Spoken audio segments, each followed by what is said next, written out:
to this ring? Give me a hell yeah! Okay, we're back once again for SCI Wrestling. SCI. You know, it dawns up. Oh, by the way, I'm WB Ward. And I'm Chip Douglas. Sorry, taking a drink there in the middle of that. I caught a mid-baptism. Mid-drink. You know, each week we come on here and we say SCI Wrestling, and it just dawned on me, I don't think we've ever said what that means. Well, I always say the Facebook page, which is Squared Circle Insider Wrestling.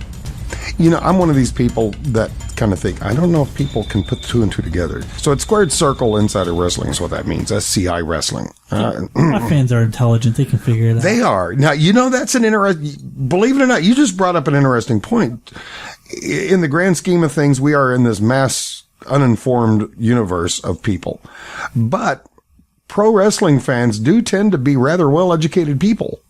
Oh, absolutely they are. They got to be in order to get some of the storylines. With the abuse that we take from normal people, being an adult wrestling fan, yes, we have to be intelligent enough to defend ourselves. Yep, because physically, true. God, we know we can't. Now, that is now unfortunately true for me. Yes, that is true for. We certainly had an interesting week in professional wrestling. Did. Why don't we begin with our traditional opening? Go ahead and plug our plug all of our websites. Twitter SCI_wrestling, Facebook Squared Circle Insider Wrestling, and also the YouTube page, which is right now where you're going to listen to this show, which is SCI Wrestling. Go on Twitter, follow us. We really like to expand our horizons and be able to grow this show correctly. We've grown a little bit on Twitter, so I appreciate everyone that listens. Our Twitter is us. bigger, but from here we like to expand from there. So if you follow us, retweet us, get our name out there, and let the other people in the world enjoy our beautiful voices. My Twitter is bigger than yours. You know, and I always thought the name YouTube would make an excellent name for a gynecologist clinic or something. It would. Gosh. Sometimes I just get in these moods. Okay. Where the heck has Sheamus been? Well, ever since Money in the Bank, we've been curious about injuries. And in fact, I think on previous show you mentioned that you heard that he did suffer a major injury, which he did, yes. Which we thought he did, but then he tweeted that he didn't. Well, apparently he did. Yeah. It was a torn ligament in his arm. Because you might remember, I was kind of questioning the validity of the second bruise that I saw. Right. If his first bruise looked okay, the second one looked more like makeup to me. Well, which is funny because the fact that wasn't even his injuries. Right. That's his arm. That's my point. So his injuries it's like they took the focus off of his arm and try and make it on something else. So, unfortunately for Sheamus, it's going to put him out, they say 4 to 6 months. That's such a Sheamus.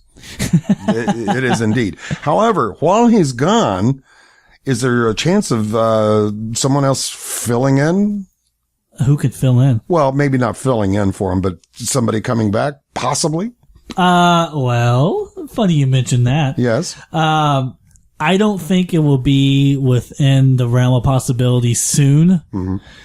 But Goldberg has been on record to say that he would like to come back to WWE for one last run. And ladies and gentlemen, in related news, hell has frozen over. And it seems like we've been saying this every week. I know. First it was Ultimate Warrior, Goldberg, Scott Hall, Jake Snake Robert. It's in what we're seeing is the culture of wrestling change because it's the return of the Capistrano Swallows. Excuse me? The Capistrano Swallows. Go ahead. Every year, the bird, the swallows, they head south, and they always wind up landing in a place called Capistrano. Google it. Capistrano, where's that at? Hell, I don't know.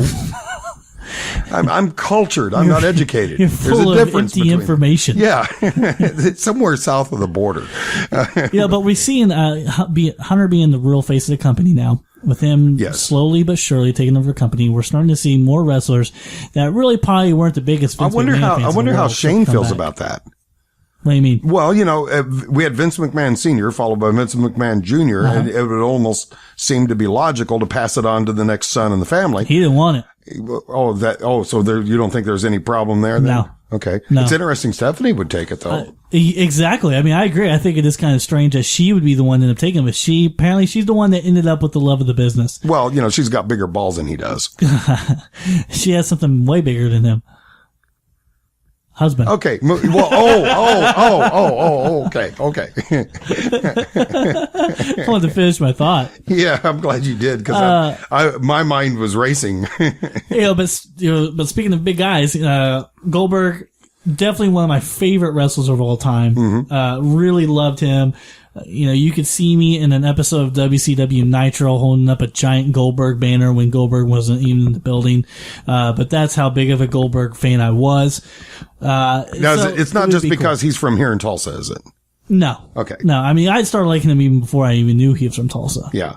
It was cool. From the studio, he went to high school less than Edison, right? Yeah, just less than a mile from right. here. Yeah. Right. For people that listening in Tulsa have no clue what we're talking about. Not a clue. No. Goldberg is originally actually from Tulsa, Oklahoma. Yep. He went to high school here. Yep. His parents was I believe, some kind of doctor of some kind here in the Tulsa area. Well, to have Goldberg as a son, you definitely have to have patience. Is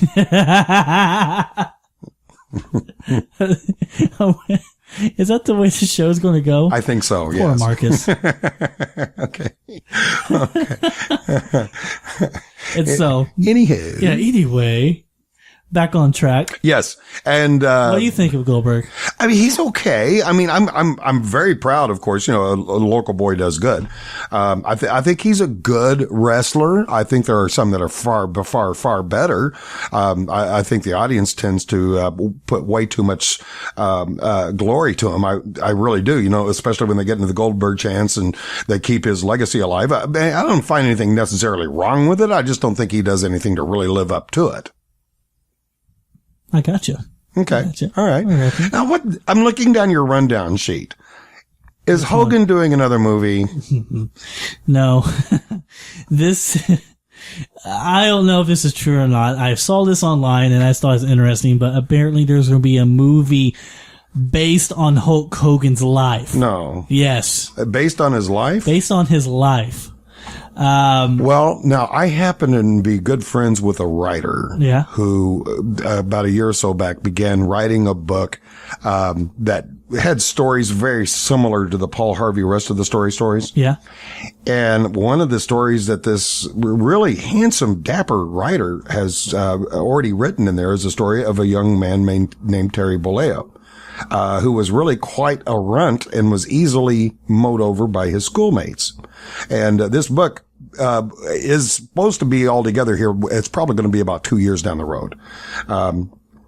The book is called Footprints, and it's about how, ordinary people became extraordinary people. His was definitely one of those stories. So this man, if that's true, it could actually be a pretty interesting movie. Well, there was always those stories about The Wrestler was written based off of Hulk Hogan. By the way, you think I was subtle enough so that everybody knows that I was that author? I'll be honest, I didn't put two and two together. Oh, okay. Well, very dapper. I was very like, ooh, dapper. I'd like to meet that guy. So we ready for the tweet of the week? Yes, please. The tweet of the week, which is brought to you by SCI Wrestling. Also, the follower is Yellow Ropes Forever. Yellow Ropes Forever. I'm going there to see. I think he actually follows us too. So thank you for cool. following Yellow Ropes Forever. Yes. Yeah, actually, his screen face has Darren Young from the Primetime Players. But the tweet of the week is, the key to winning Money in the Bank is to divorce your wife. And of course, he's making a pun at the fact that Randy Orton just recently got divorced. Yes. Well, there are all kinds of ways you can take that. The key to winning any Money in the Bank is, I bet she probably won the bank. Yeah, more than likely. Exactly. More than likely. He may carry the suitcase, but I guarantee you she's got the contents. That thing is empty. She's got the contents. I understand Mr. Marcus is going to be joining us here shortly. Absolutely. Marcus Hathcock, super fan. So should be good to have him stick around. He's coming up at the next break right here on SCI Wrestling.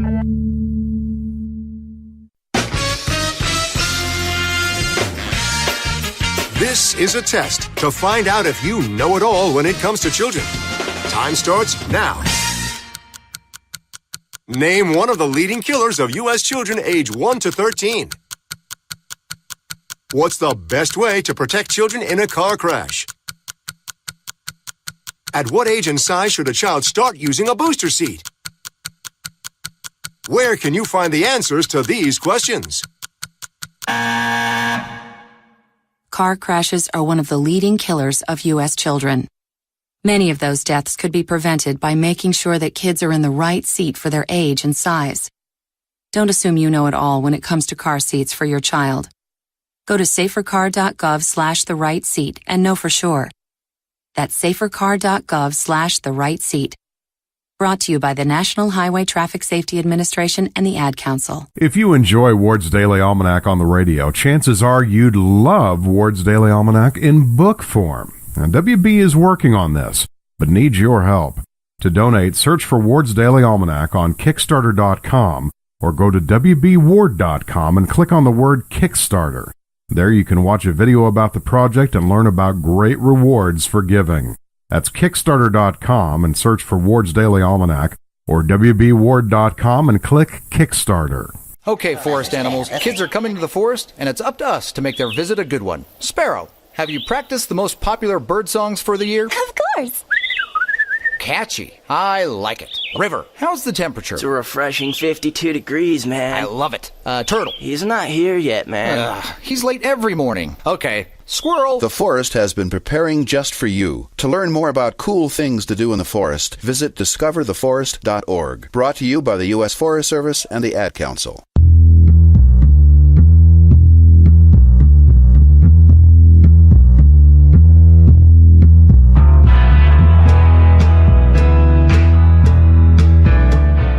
And we're back for another segment of SCI Wrestling. I'm WB Ward and Mr. Chip Douglas with me, and there's my national debut on WWE. Yeah, that was awesome. Well, thank you. I'm not gonna lie, that was really good. I'm actually part of the ring music entrance for the Wyatt family.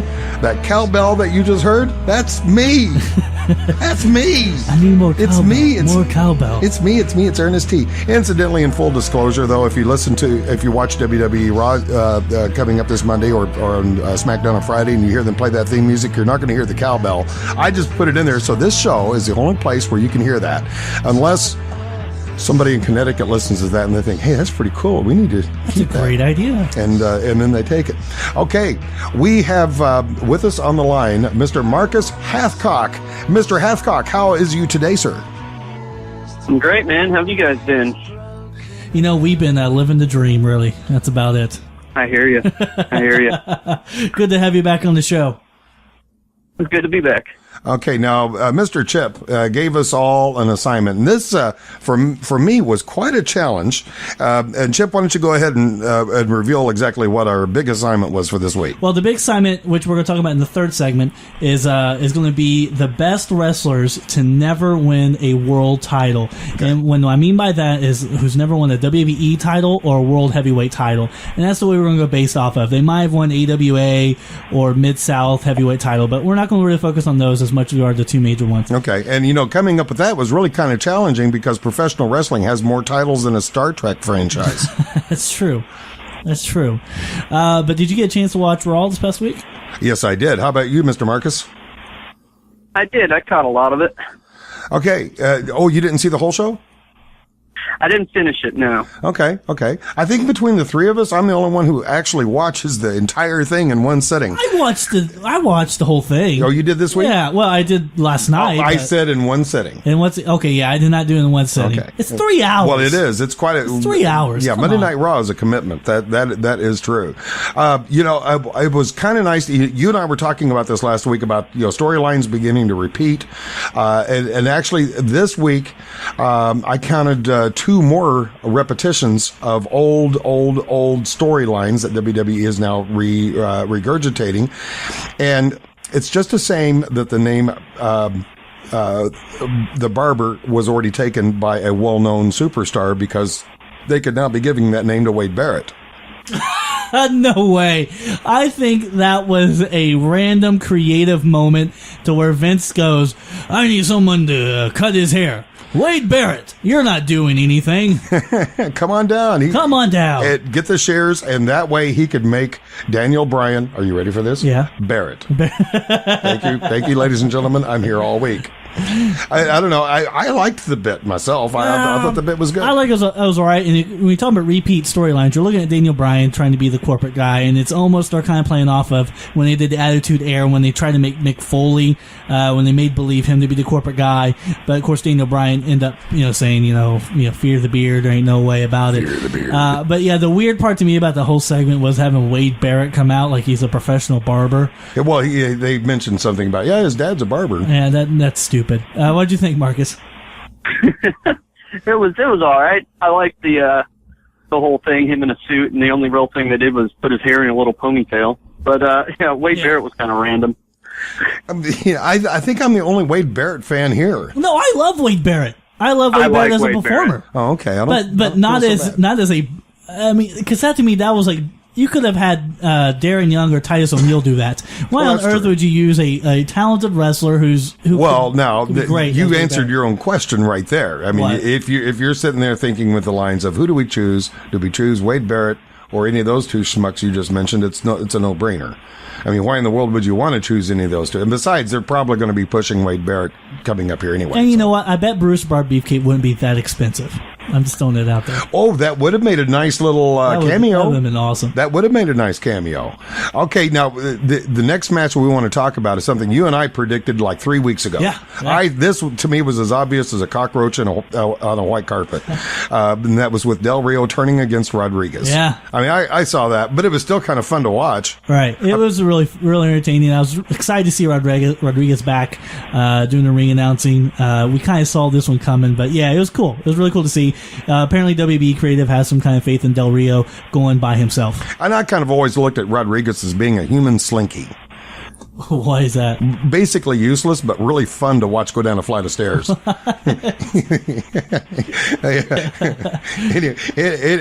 Anywho, did you also see this bit being set up, Marcus? Yeah, you kind of had to do it because he needs to be.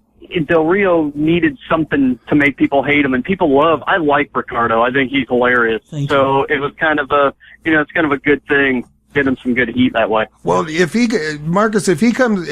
they really beef him up to be a face, Rodriguez, that is, they're going to have to do something with that physique because we're talking Pillsbury Doughboy here. Oh yeah, he's pretty flabby. I think what happened is, did he violate the wellness policy? Is that why they had to kind of get rid of him? Yeah. That's what happened, right? Smoking Mary Jane. He had a little peyote. Yeah. Little peyote or something somewhere. Yeah. Somewhere down the line. Because he's not doing steroids. Oh, God, no. No. HGH is not on his table. Yeah, that is so true. To me, the next match was the complete disappointment of the week, and that was Ryback versus Henry. Come on. I mean, how many times can you do this tired old bit about the bad guy all of a sudden walking away and just forfeiting a match? How many times can you go to that well? I mean, when they've established Ryback as this real tough guy, all of a sudden now he's turned wimp. Come on. Yeah, it was pretty bad. I'm losing faith in Ryback very quickly, and the fact that they've kind of switched gears completely from Mark Henry. I mean, it really seemed like they were setting up Mark Henry with some kind of feud with the Shield, and they didn't even acknowledge that in this show. And it seems like they're completely going away from that. What do you think, Marcus? Both of them have lost a lot of steam. I hate to see Ryback looking so flat. Yeah. And then, he's walking away from matches, and so is Fandango. It's like, okay, well, we don't know what to do with these guys. Let's just have them walk away. Well, now, the Fandango, Marcus, I can understand him, because he's just not the performer that Ryback can be. Right. So for his character, at least it fits. But the Ryback character, they've already established that character as a real tough guy. They've taken so much steam out of him. That guy should have been a world champ by now. Yes. He should be doing main events, and they basically are like, whoa, this guy's getting too fat. Like, they don't like it for some reason, and they just knocked him down a peg. So you're thinking that they just misused his talent? Yeah, I think they missed the boat on it too, because he was hot there for a while, and now it's just people. He's just flat now. He's boring to me anyway. I don't think they ever should have turned him heel myself. I think that was a huge mistake. Yeah. I mean, it was just an easy turn to do. He had a really good gimmick at first as a face because, he'd come out to the ring admittedly facing jobbers at first, but he was doing something a little on the unusual side of facing 3 jobbers simultaneously and putting them all up on his shoulders in for his finishing move. And I thought that was really a rather unique thing. Then when he started doing the same thing with the full-size guys, I thought, okay, now this is a pretty cool gimmick they got going on here.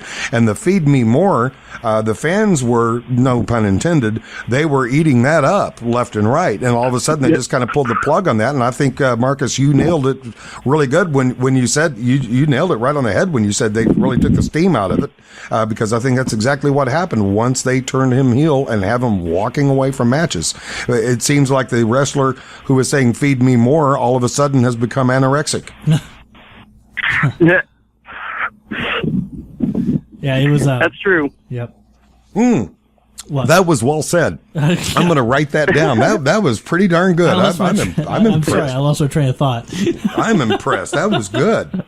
You went off there on Ryback, and I was really just in depth listening to it, and I have nothing to add to that. Okay, well, let's go ahead and go on down to the next one. The next one is the other repeat I was telling you about.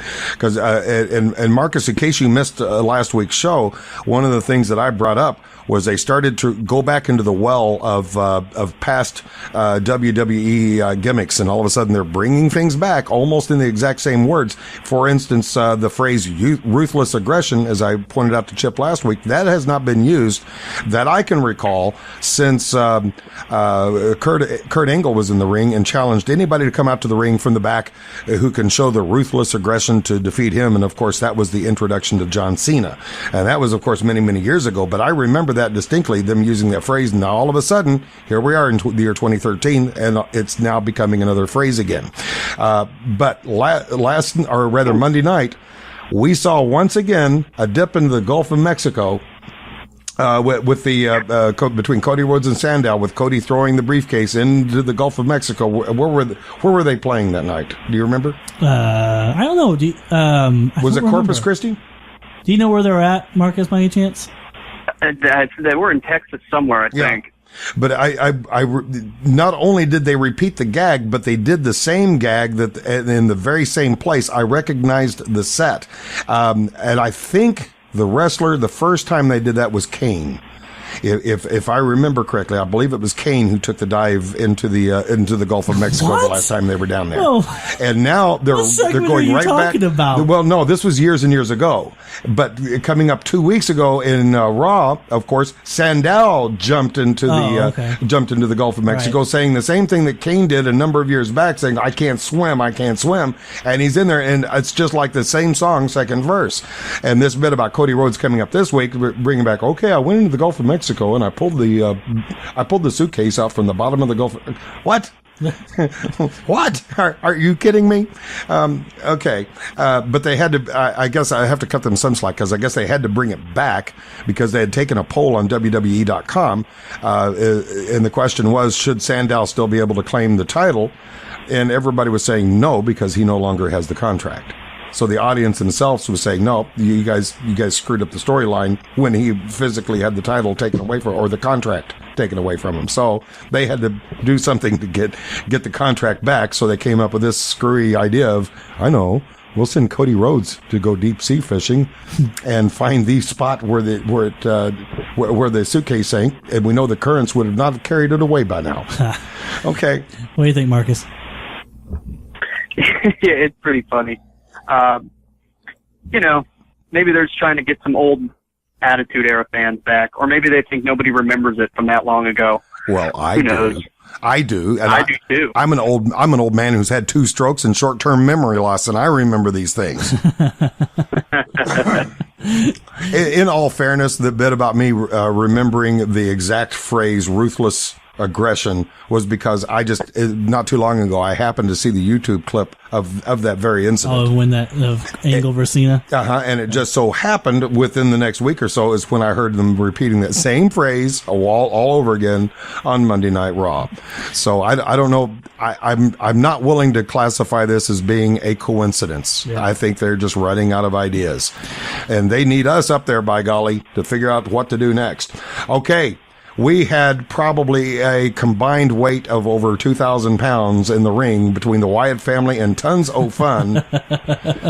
There was a lot. Oh, and this is the other repetition. What? Ring of Fire? Well, yeah, Ring a bell, yeah, they're, so to speak? Well, they're coming up with the Inferno match. That, or they're going to do a special on hemorrhoids. Or a Johnny Cash theme match. But yeah, I mean, I'm a huge Wyatt fan. Wyatt fan. Yeah, that makes sense. Bray Wyatt is incredible. He put that promo, and just to see the evil in Bray Wyatt as he's talking about the match is just amazing. The only thing I don't quite agree with is they're kind of jumping into gimmick matches way too soon. We've never have seen them two wrestled each other yet. I mean, when the last time Kane did an Inferno match, of course, was with The Undertaker, the first one, they had like 2 matches before they even touched an Inferno match. So it's like, hey, let's get these 2 guys that don't have a lot of beef with each other because they've only been feuding for a couple of weeks. Yeah, we'll throw them in an Inferno match. What do you think, Marcus? First off, I love the Wyatts. Yes. He's one of the best characters that's going right now. Yep. Yes. But it's almost like they got all this, the vignettes, and they debuted him, and then it's almost like, well, we didn't really think out what we were going to do with him exactly. It's still good with Kane. It's going to be good. I'm just saying it's just kind of like, okay, this is kind of a weird thing that he's doing here now. Yeah. Well, if you're going to do something big with Fire, you got to use either Kane or Taker because those are the guys associated right now with Fire. It's not like they can go back and use the Brood. So really, their only choice with Fire is Kane or Taker. Right. Yeah. And I don't know if they're doing all this because they're tying in the new See No Evil movie with Kane and making him fire and evil again. Wait a minute. Is that movie a WWE release? Yeah, they're doing the sequel. There you go. Follow the money. Yeah, exactly. Okay, that makes more sense. That's why we have you on the show, Marcus, right there. All right. To provide insight to where we don't know what's going on. And by the way, Marcus, you touched on something there. From day one, I've stipulated, and I think the very first show that we did after the Wyatts' debut, one of the first things I said is the Wyatts are going to be the WWE's next big thing. Do you also see that happening? Oh, I've thought that. I mean, that is such an awesome character, and Bray Wyatt does that perfectly. Oh, yeah. I had no idea he was... I didn't know when he was Husky Harris and they just let him stand there and be all big and nasty that he could talk and be that good. He is great. And their music is just awesome. Can I go on the side note right quick? Sure. Do you watch NXT, Marcus? I have a little bit, yeah. Are you keeping up with what's going on down there with Adrian Neville and Sammy I can't remember his name. El Generico. El Generico. No. Oh man. Not really. And that's the great thing because Bray Wyatt was developed in NXT, and that's where that character came from. So I saw him coming from a long range. When you saw him, did you get the feeling that, hey, this guy could be something? Yes. Not when he was Husky Harris. Oh. But as soon as he started to develop his Bray Wyatt character, I was like, okay. Because he was doing these same promos down in NXT, and they were phenomenal. But there's, I mentioned those 2 guys, but because those are guys that I see coming up soon that I also think are going to be a huge impact, especially in Adrian Neville. Side note over. Okay. All right. Okay. Punk got his butt beat. Oh, man, got some stitches, too. Yep, I saw the blood in the ring. Lesnar came out and laid into Punk. Now I'm excited about this match. I mean, for the past couple weeks, I really haven't been feeling it. How long will it be before we actually see Punk sabotage Heyman? What do you mean? When he sneaks up on him, give him a sneak attack. Next week. You think it'll happen that soon? What about you? What about you, Mr. Mark? It could be then. They may wait till SummerSlam for him to actually beat Lesnar or something. Then he just gets Heyman in the ring or something good. But yeah, he's got to do something. Well, Marcus, he will. Marcus, I'm starting to actually like Lesnar now. I have never really cared much for him as a performer. He's just big, burly, tough, and mean. And of course, that's what he was doing for a living anyway. As a performer, I thought he was very sub quality. But since this has come about, I thought, okay, this guy's starting to show some sign of being a good performer. Do you think he'll ever go over as a really big, and I don't mean that in the physical sense, but as a big star in WWE? Yeah. This time around has been kind of weird for me with him because he's only there a couple times a year, and for a while there he lost like 3 out of the 4 that he was even in, and it kind of took a lot of steam out of him. But I think in fans, they just love him regardless, especially after he went to UFC, so he legitimized himself a little bit, I guess. Yeah. But this feud is really good. This is how you do a good one. Yeah, this one I do like. I am liking this. That is absolutely the truth. They should have like Heyman interfere. Well, I'm giving my SummerSlam prediction, but Go ahead. But we'll go and do it. Okay. Heyman will interfere. Lesnar will win by DQ or something like that. And then I hope they could do this. I hope they would. Just because I love old gimmick matches like this. Next pay-per-view, have them do a rematch and have Heyman in a bird cage above the ring. I used to always love that gimmick. Yeah. It's like the revolutionizing of managers getting tortured, and I loved it. They need to do that again, to have the cage, have the old cage in the corner. Have in the nosebleeds and stuff, and then freak out. Oh, it'd be great. Oh, yeah. He's all of a sudden afraid of heights. Oh, yeah. Okay. All right. Okay, we had a little dancing going on. Fandango taking on Kofi. Van freaking Dago. I like Fandango. Believe it or not, I like Fandango as a wrestler better than Kofi Kingston. No. Yes. What? Yes, I do. Oh my gosh. And I don't care much for Fandango. So that tells you what I think of Kofi. How do you not like Kofi as a wrestler? He's too skinny. What? When the wind blows really hard, he sounds like an old Dr. Pepper bottle being blown across the top of it. I mean, he just doesn't look the part for me. Marcus, you can't see our format sheet, but I actually have Fandango versus Kofi on the format sheet, and I have in parentheses, Kofi is amazing. Well, so that's the reason he's playing off of this, because your favorite color is peanut butter. Go ahead, Marcus. I like Kofi, but I'm kind of on the other side of you, old Chip. I'm not the big Kofi fan, man. I knew you were a man I think of taste. he does some cool stuff, but honestly, man, he steals a lot of stuff from X Division wrestlers in TNA and indie wrestlers, and so I don't know. I'm not a big Kofi fan. I'm sorry. Who does he steal from in TNA? I mean, I watch TNA, so. Man, well, you know how when he goes to that, he does that thing where he dodges it and he's sitting kind of backwards on the middle rope and comes up with that kick. That's Sanjay Dutt. Oh, okay. And he'll do that thing where he'll run into the top rope and kind of bounce off it with his head. That's full on lucha libre. Yeah, that makes sense. So, I mean, yeah, he watches a lot of tape. He does original stuff, but Kofi, he's not ever going to get past that mid card to me. Gosh. Chip, listen to both of us. You'll learn something, son. Misled individuals. Okay, very, very briefly, Cena, Orton, and Bryan being thrown together to have to coexist to take on the Shield. I thought that was genius. I thought that was beautiful. I know they've done that before. I know that. And I thought for a second we were going to see a new champion with Mr. Orton Monday night. Did you see that, Marcus? Yeah. Okay. Yeah, that's awesome.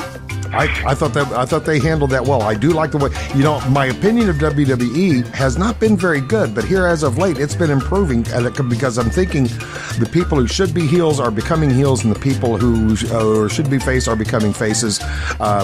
Layla would be a great example of that. I didn't like her very much as a face because she was too wholesome, too much the girl that you'd want to take home to meet mom. Now she's turned back into heel again, and she has a certain sexiness, and it's just like you don't have to take her to meet mom. You can just stick $1 in her garter belt, and you can make her happy. So and I wish that was the case. I know, right? Mark Henry now becoming back a face once again. I think he sells to the fans better. So I think things like that, Cena, Orton, and Bryan being thrown together to coexist, I think things are starting to fall in place within the WWE universe. And Marcus, with only about 30 seconds left in this segment, I'm going to give you the chance to have the final word. I'm just glad RVD's back, man. RVD, my favorite of all time, and he's been kicking ass. RVD, and I know Chip's going to be on your side on that one, aren't you? Oh, absolutely. I'm just saddened that they can't really do anything with him. Yeah. Well, they could. For some reason, they're not. They won't. You don't think so? Even I'm not a big RVD fan, and that disappoints me. I think bottom line, I think he screwed himself a few years back to ever really get any sort of real run again like that. Talking about the drug issue? Yeah, when he had because then out of nowhere he dropped both titles and was gone, and it was all that. Yeah, that's a shame. Well, stick around. We're going to be back with the best wrestlers to never win a title. When I have an asthma attack, I feel scared. It's like tiny nails in the air poke my lungs. I start to cough. Sometimes my parents have to take me to the hospital. Today, 1 out of 13 children suffer from some form of asthma, accounting for nearly 1/3 of all emergency room visits. I feel like I'm choking. It's kind of like an elephant is on my chest. A little whistle sound comes out when I breathe. But while your child may suffer from asthma doesn't have to make your child suffer. There are simple ways you can prevent your child's next attack. To learn more, log on to www.noattacks.org or call your doctor, because even one attack is one too many. I feel like a fish with no water. Brought to you by the EPA, the Ad Council, and this station. If you enjoy Ward's Daily Almanac on the radio, chances are you'd love Ward's Daily Almanac in book form. Now, WB is working on this, but needs your help. To donate, search for Ward's Daily Almanac on Kickstarter.com or go to WBWard.com and click on the word Kickstarter. There you can watch a video about the project and learn about great rewards for giving. That's Kickstarter.com and search for Ward's Daily Almanac or WBWard.com and click Kickstarter. I don't believe it. My savings are gone. Okay, think. Where'd you have them last? I was home, then I spent them on that vacation in this tiny suit of armor. Now they're gone. Weird.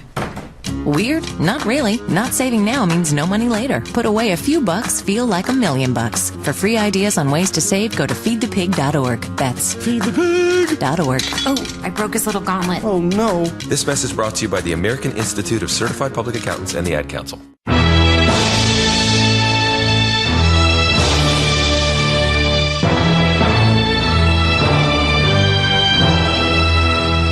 And we're back for more SCI Wrestling. Boy, I love that music, Chip. I mean, that music, yeah. it is, gosh, what's the word I'm looking for? It's perfect. Oh, it's just perfect. Yes, just it perfect. is. Absolutely it is. You want to tip the hand on what that is? Like what came from, or the actual wrestler? Well, the actual wrestler. Oh, of course. It's Kurt Hennig, Mr. Perfect. Kind of a perfect way to segue into the next segment of the top wrestlers to never win a WWE or World Heavyweight title. And we all agreed that we would not put Mr. Perfect on our list because of this reason. That way we can kind of use his theme. Use the music and not be slanted. But he is definitely, if we had to put him on the list, he'd definitely be on the top of my list. I don't know if he'd be number one, but he'd definitely be one guy I mentioned. Just uber talented individual, was great. Just oozed that charisma that you want in a natural World Heavyweight champion. You know, as a trivia question, I wish we would have thought of this. We could have made a contest out of this because we could have asked the question, Mr. Perfect's ring music. Can you name the motion picture that came from? Do you know, Marcus? Damn, I don't. We looked it up last week, but now I've already forgot. I don't remember. I was hoping you'd remember. No, I completely forgot. I hope you would remember. I know it was a movie I'd never heard of before. That's the reason I don't remember. Yeah. Okay, I'm gonna. You start. Since I think I have the shortest list here of names, so I'm gonna go with. I'm gonna start mine off. My first favorite wrestler to have never won any kind of a world title of any kind was a guy by the name of. Hey, hang on. Let me get my thoughts together. Ole Alexandrovich Prudius. What? That is a mouthful. Ole Alexandrovich Prudius. Do you have a clue who I'm talking about there, Marcus? He is not on my list. When I was learning to pronounce his name, I bit my tongue 4 times. You know him better as Vladimir Kozlov. What? That's Vladimir Kozlov's real name. Ole Alexandrovich Prudius. Oh, well, I'm definitely not worried about him being on one of my lists. But do tell, why would you put him on your list? I thought he was a great wrestler. I thought he was a good performer. I thought he was a perfect companion for Santino Marella. I thought he was a perfect yang to the yin that he offered. They had a great chemistry going on. They could have actually built him up. I think he could have been a fan favorite. And he's one of those could have beens. I think he got injured at one point and just really never never made a comeback of any kind. But now my next guy on my list, excuse me, this guy was a 2-time U.S. champion. Is that okay? Yeah. Okay, this guy is Bill DeMott. Ooh, Hugh Morris. Yeah, Hugh Morris. Why in the world did they never have Bill DeMott as a world champion? I don't know, Marcus. What do you think about that? Interesting. I don't know. They really didn't use him too often in WWE at all, really. Yeah, but for some reason, they think he's a great trainer. Mm-hmm. I mean, how many wrestlers have he trained so far? He's their chief trainer. Yeah, a lot. Okay, tons of them. I'm going to wrap up my selections here. He was the leaders of Misfits in action. He was. And on their reality show, the last reality show they had with Stone Cold Steve Austin, he was one of the trainers on that as well. That's true. Okay. I promised Chip before the show. I didn't tell him who my selections were, but I'm going to shock him on this next selection. You better not say Shockmaster. No. Okay, good. No. You're going to wish I had, though. In my number one choice for the wrestler who never won a world title, he did in fact win the European Championship. He did at least one occasion that I know of won the Hardcore Championship, but never a world title. That was Shane McMahon. Ooh. Shane McMahon is my number one pick. Really? Yes. You hate Shane McMahon. I do indeed.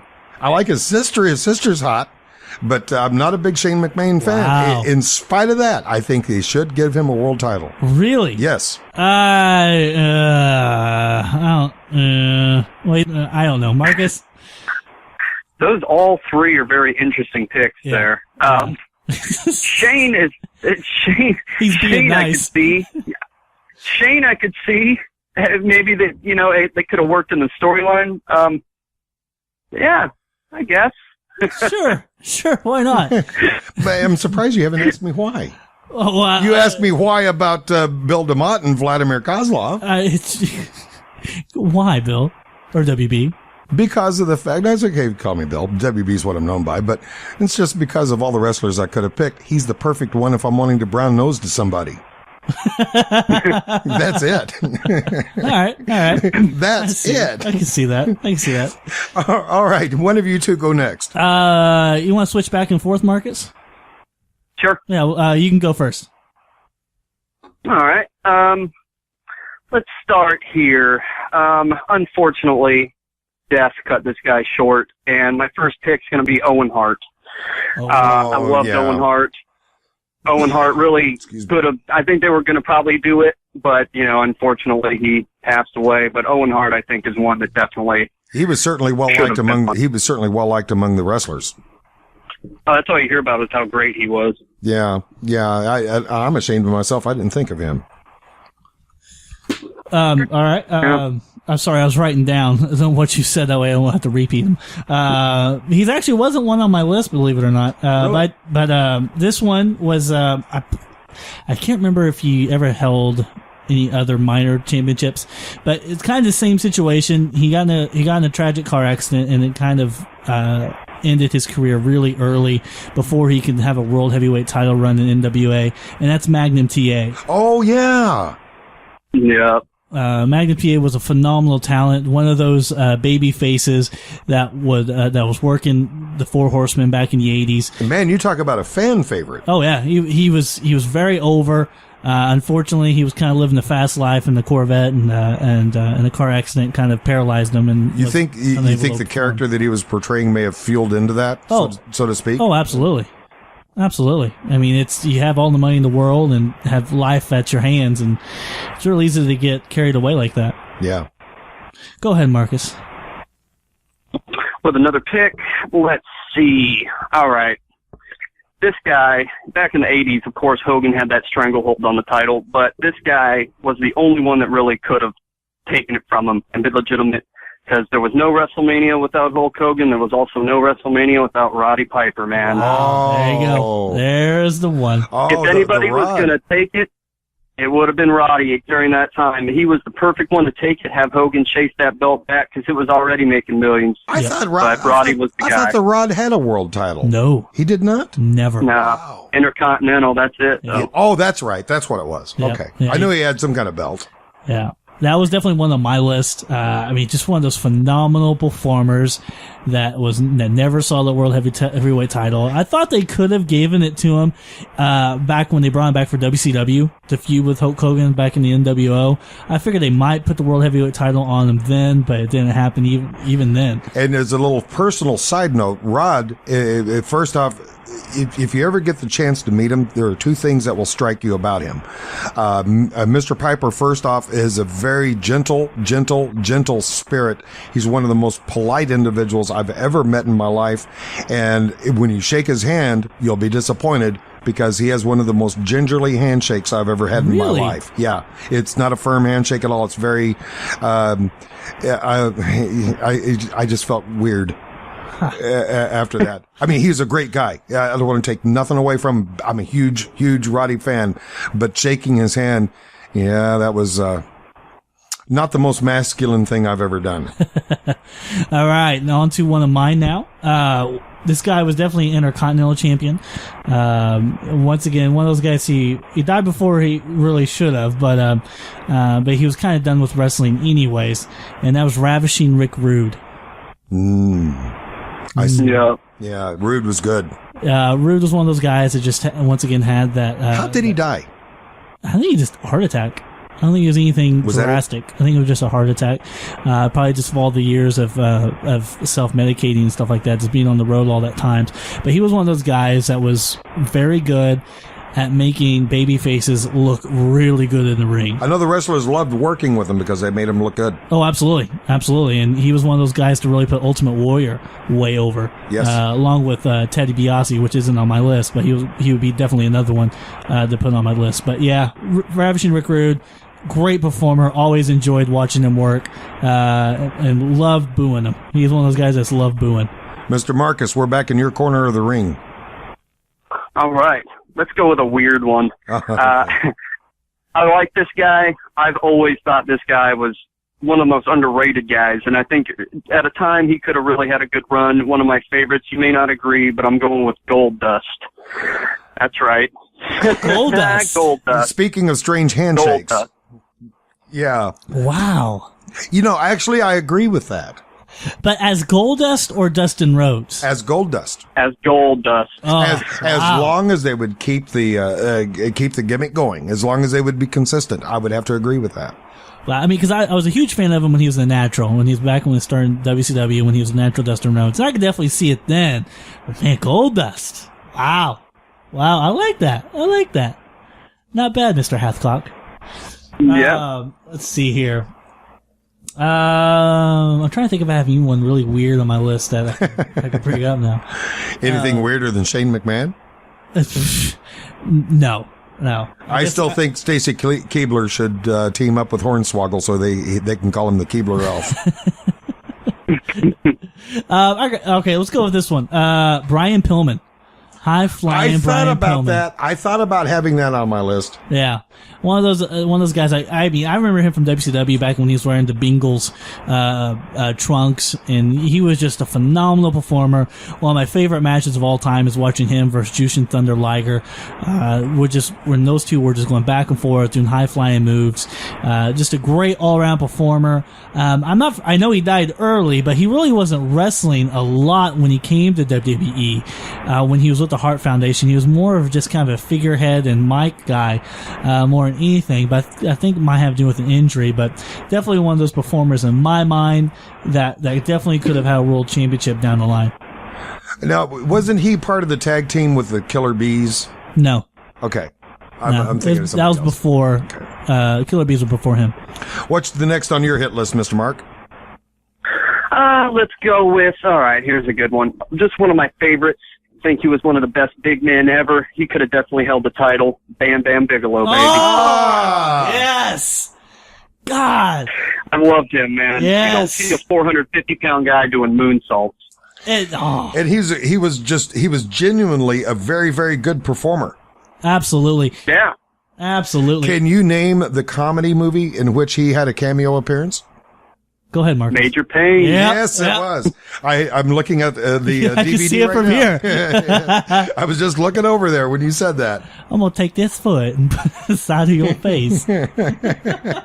That's an excellent choice. I would have to totally agree with that. I actually just recently, because it was very heartbreaking to see WBE or WCW never really use Bam Bam Bigelow to his full potential. I think one of the reasons was his last performance. He had done a subpar performance, and he knew it. And when he left the ring, he was genuinely mad, and he said some things. I think it was during a pay-per-view. They were trying to interview him when he was leaving the ring, and he said some things that I wouldn't even repeat on this PG-rated show that we do. I remember it embarrassed Mean Gene Okerlund. He said something like, you could tell by his face he was very upset, and he said something like, I'm a bad performer, I'm a bad wrestler, I'm nothing but a piece of... you fill in the blank here. And I mean, he pulled no punches. That was the last time I ever saw him. Wow. So I think he may have burned a bridge behind him. Well, I recently watched an old ECW pay-per-view where he fought Taz, which is definitely one of my top matches of all time. And seeing Bam Bam Bigelow work in ECW was a true definition of what Bam Bam Bigelow can do. And watching old ECW tapes really reminds me of what he could have been if WBE or WCW gave him the opportunity. We're coming up in our final 10 minutes of this segment here. What is your next one there? Next one on my list. I'm actually just going to do the tag team here because neither one of these guys held the World Heavyweight title or the WBE title, but were both phenomenal. And that is the tag team of the British Bulldogs. So it's British Bulldog, Davey Boy Smith, and Dynamite Kid. Okay. Now, but didn't British Bulldog have a world title? Never a world title. Wow. No. He won the WCW heavyweight title back a long, long time ago, but we're not counting that one. We're just counting world heavyweight title, which is really the title that means something in WBE. But yeah, he was one of those guys that never win it. Wow. Okay, Marcus, we're back on your side of the ring. All right, let's go. Okay, here's a good one. I'm really surprised they didn't do this in the mid-'90s. Scott Hall, Razor Ramon. Oh! If anybody should have won one, then it should have been Razor. Wow. And then he didn't even win one in WCW either. So he's one that, think of what you want now about him, but back then he was the best. Wow, that is a good one. That is a very good one. He's with the machismo. Yeah, but definitely with him being the first guy to create the NWO, being that first guy, you really thought they would probably put some steam behind him as a world title. But yeah, it's a good one. I like that. Oh, man. I don't know if I could. Okay, top that one, Chip. All right, I'm going to shoot it out there. Jake the Snake Roberts. Yes. Praise the Lord. Yeah. Yes. Since they lived in the same drug rehabilitation house, I figured that'd be a good one as well. But one of the best talkers of all time. He was a good talker. I think I read. I think it's Beyond the Mat. It just kind of made me nervous seeing a sweaty guy in tights playing with a snake. Oh God! The movie Beyond the Mat, Paul Heyman described him as Chip is blushing, or Jim Ross. I think it's Jim Ross that said he didn't have the best physique. He wasn't the most athletic guy in the world, but what he was better at than anyone else in wrestling was his mind. He was the first wrestler I ever saw use the DDT. Yeah, he was the first one I saw. Yep. All right, go ahead, Marcus. All right, this one's more of a personal choice because I really like this guy, William Regal. Yes. Yeah, he was on my list. I have got to agree with that. A consummate performer. Why in the world did they not ever use him, do you think? He had a few wellness policy violations, and really? that'll stifle careers over there. But I don't know. I don't know why they just did. It seemed like maybe like 3 years ago or so he was kind of gonna get that, and then it just kind of dropped. So I don't know what happened. I liked him. Everybody seems to like him. Yeah, I think he's got about the best hair in the industry. Yeah, at his age. And, He's yeah, got the you're best right. facial expression. He does. And, you know, whenever they go play in England, you talk about a fan favorite now. Absolutely. Oh, boy, he's a hometown boy done good. Every time. Okay, Mr. Chip. Since we're going into hard guys that never won the title, but were just really extremely hard workers, I have two on the list, but I'm only going to say one. Arn Anderson, the enforcer of the Four Horsemen. For the first time, I have to disagree with you. Oh, why? I don't like Arn Anderson. Why? Never did. Why? I don't know. I never believed him as a performer. What? I never believed him. I never believed him. No, Oh my never did. gosh. The guy should be working in a garage somewhere. Yeah, and Kozlov should have a world title. Yeah. Marcus, please tell me you're on my side on this one. I am taking your side on this one, buddy. Thank you. Arn Anderson is the man. I remember, because friends of mine, we always pretend we were, whenever we go on church trips and stuff like that, we always pretend we're Four Horsemen. I always wanted to be Arn Anderson for some reason, just because to me, he was the cool guy in the group. Forget Ric Flair. Arn Anderson to me was the cool guy. I'm surprised that they were heels, using the name the Four Horsemen, given the biblical connection of the name. Really? Yeah, because of the fact, given the biblical connection right off the bat, you're kind of thinking, okay, should they really be using that? Well, they became faces later on. Yeah. Well, that's true. They did. They did flip. How much time do we got? We're riding right at 56 minutes now. Okay. Marcus, go ahead. Okay, I'm trying to look here. I'm not going to say X-Pac. Screw him. Let's go with, you know what? I'm going to say this one. I liked him, and I'm sad that he's gone. I hope he comes back. MVP. Oh, yeah. There we go. Now what the heck happened with him? I don't know. His contract came up. He went to Japan. That's where he's been the last couple of years. And I always liked MVP. Heel or face, I liked MVP. He was cool. I preferred him when he went face. I didn't believe him much as a heel. But no, man, I'm in total agreement with you. Absolutely total agreement.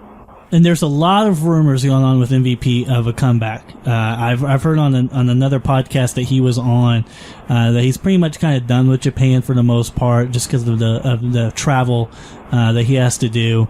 And he left WBE on some very good terms. Has always been open on a return. And who's that lady he's married to? I have no idea. He's married to some. Oh no! Wait a minute. No, I'm not.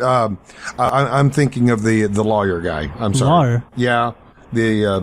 Otunga. Otunga. I'm thinking of him. Oh, okay. Yeah. Never mind.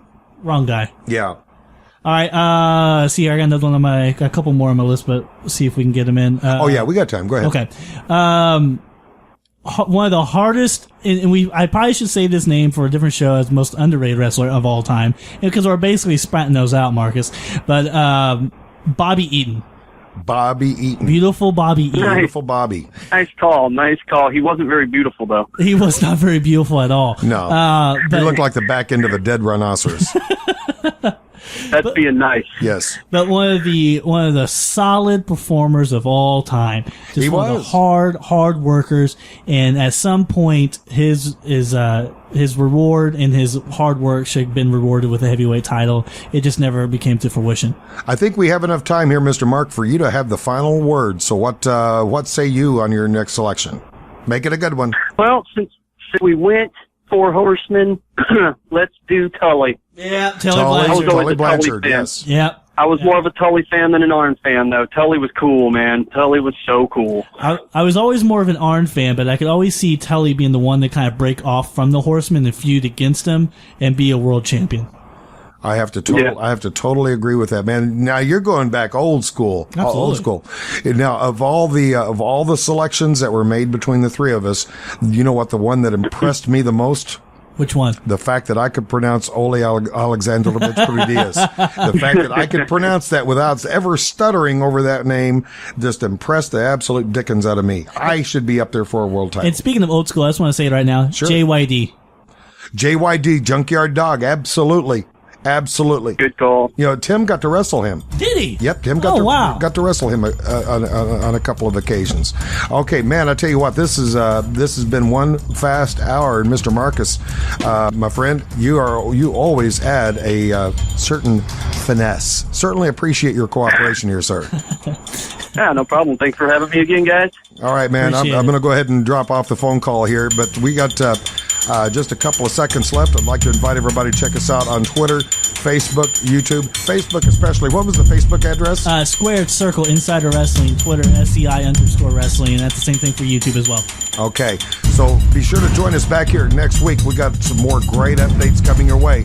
We want to inform you about every single one of them. So stick with us for all of the action right here on SCI Wrestling.